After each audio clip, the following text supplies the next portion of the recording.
денеска 2-3 теми има. Само да ти прочитаме наслов со кој нема да се занимаваме.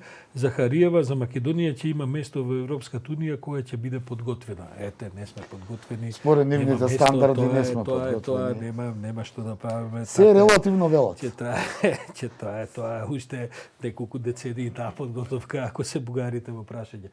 Деде, што има она што се одделува на светската сцена што не е врзано со Македонија? Па да почнеме онака географски, хронолошки од регионот, иако малку во медиумите, барем кај нас поради нашите проблеми, а и поради ковид кризата, помина некако незабележително, секако се локалните избори во Босна и Херцеговина. Ние во студиото изминативе месеци дебатиравме за тоа како во услови на корона има толку многу изборни процеси.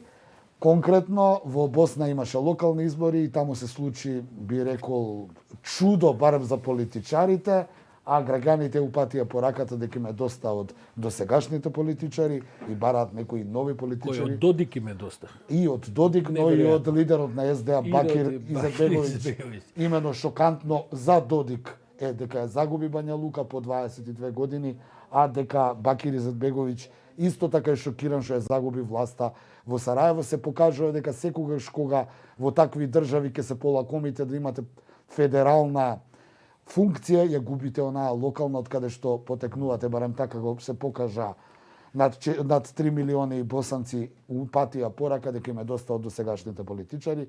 Повторно ќе кажам, Додик како неприкосновениот председател на Република Српска отиде во Сараево да биде член на председателството и сега ја загуби Република Српска, зборам од аспект на власт. Малку и се заканува, негде читав. Да, имаше закана и тоа. Дека сега ќе видите, бидејќи ме оставите без власт во. Така, не само тоа, него тој упати директно на тоа е само веројатно на Балканот кој има и можеби во Латинска Америка, каде што рече ние изгубивме власта. Сега се што планиравме, сите средства што ги планиравме за Бања Лука, ги стопираме, па обезбедете се сами, како да е приватна фирма, а не една иста држава. Општи интерес. Следната тема секако е Ерменија, Азербеџан и она што се случуваше изминатите недели, но и изминатите децении. Ќе потсетам, Ерменија и Азербеџан влегува во војна, една од последни серијата војни, каде што Азербеџан војнички и политички ги порази ерменците. Ерменците мора да се повлечат од Нагорно Карабах. Азербеџанците со помош на Турција, Ерменија без помош на Русија.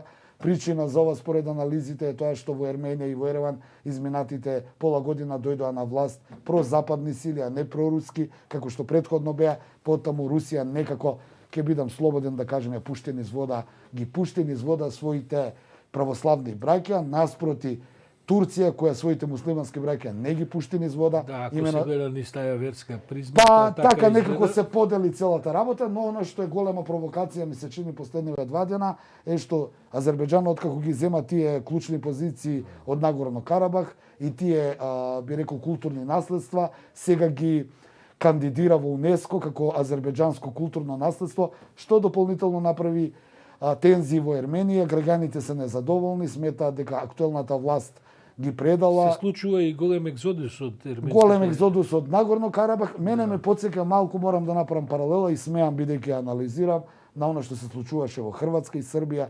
1991 година, кога конвојот Србија напушташе Хрватска под налетот на хрватската војска, која па нели беше на некој начин медиумски индоктринирана дека кога ќе дојдат ќе направат геноцид. Тоа истото го прават се и ерменците. Она што е интересно е дека актуелниот председател на Ерменија побара одржување на воредни парламентарни избори под притисок на граѓаните кои на неколку пати досега влегоа во канцелариите на владата и правеа неред, барајки државата да се мобилизира и да ја започне новата војна. Меѓутоа војна долга е таа историја и жална и сега со оваа ескалација и со овој некаков привремен расплет, бидејќи се плашам дека тоа ќе продолжи наредните децени да биде рана за кој што двете страни ќе се радуваат и ќе тагуваат и кој знае која наредна генерација ќе стигне да затвори нешто тие прашања. Јас само сакам за крај да кажам на оваа тема е дека сојузништвото меѓу Путин и Ердоган се покажи и се прекрши врз грбот на ерменците.